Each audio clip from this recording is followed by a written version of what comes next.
আর এক হাদিসে এসেছে আবু হুরায়রা রাদিয়াল্লাহু তাআলা আনহু মসজিদে প্রবেশ করলেন। মসজিদে প্রবেশ করে দেখেন আল্লাহ রাসূল সাল্লাল্লাহু আলাইহি ওয়াসাল্লামের কান্নার আওয়াজ পাওয়া যাচ্ছে। ওয়ালি জাওফি আজিরুন কা আজিরিল মিরজাল, যেমন ভাবে ভাত যখন ফুটতে থাকে পাতিলে তখন যেমন গোঙানো আওয়াজ হয়, আল্লাহ রাসূল সাল্লাল্লাহু আলাইহি ওয়াসাল্লাম এইভাবে কান্নাকাটি করছেন সালাতে। আর এক হাদিসে এসেছে উবাইদ রাদিয়াল্লাহু তাআলা আনহু আয়েশা রাদিয়াল্লাহু তাআলা আনহুকে জিজ্ঞাসা করলেন, হে উম্মাহাতুল মুমিনিন, আপনি আমাদেরকে আল্লাহ রাসূল সাল্লাল্লাহু আলাইহি ওয়াসাল্লামের কোন একটা আশ্চর্য ঘটনা বর্ণনা করে শোনান। ফাসাকাতা আয়েশা রাদিয়াল্লাহু তাআলা আনহু কিছুক্ষণ চুপ করে থাকলেন।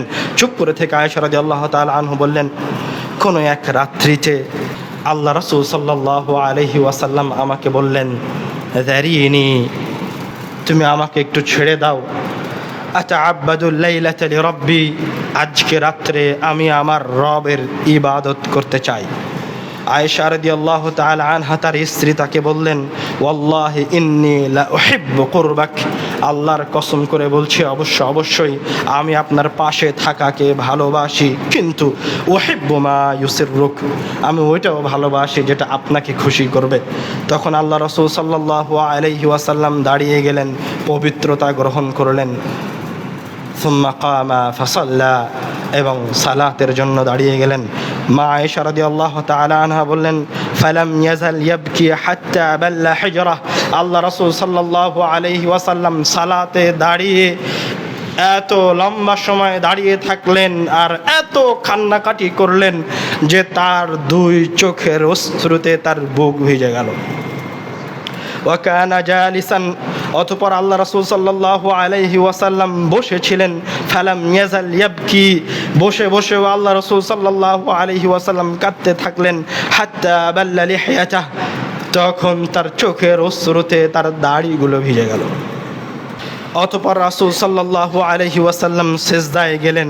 সিজদায় গিয়েও আল্লাহ রাসূল সাল্লাল্লাহু আলাইহি ওয়াসাল্লাম এত কান্নাকাটি করলেন যে তার চোখের অশ্রুতে ওই জায়গার মাটি ভিজে গেল। ভোর হয়ে গেল। বেলাল রাদিয়াল্লাহু তাআলা আনহু আজানের জন্য আসলেন। দেখেন আল্লাহ রাসূল সাল্লাল্লাহু আলাইহি ওয়াসাল্লাম এইভাবে কান্নাকাটি করছেন। তিনি আল্লাহ রাসূল সাল্লাল্লাহু আলাইহি ওয়াসাল্লামকে বলছেন, হে আল্লাহর রাসূল, আল্লাহ রাব্বুল আলামিন আপনার অতীতের সব গুনাহকে ক্ষমা করে দিয়েছেন, ভবিষ্যতের সব গুনাহকে ক্ষমা করে দিয়েছেন, তারপরেও কেন আপনি এইভাবে কান্নাকাটি করে রব্বুল আলামিনের ইবাদত করছেন? কেন আপনি এত কষ্ট করছেন? আল্লাহ রাসূল সাল্লাল্লাহু আলাইহি ওয়াসাল্লাম একই উত্তর দিলেন, আফালা আকুনু আবদান শাকুরা, আমি কি রব্বুল আলামিনের শুকরগুজার বান্দা হব না? আল্লাহ রাসূল সাল্লাল্লাহু আলাইহি ওয়াসাল্লাম কান্নাকাটি করে তার উম্মতের জন্য রব্বুল আলামিনের কাছে কোনো এক সালাতে একটি আয়াত তেলাওয়াত করছিলেন। এত লম্বা সময় তেলাওয়াত করলেন যে তেলাওয়াত করতে করতে ভোর হয়ে গেল।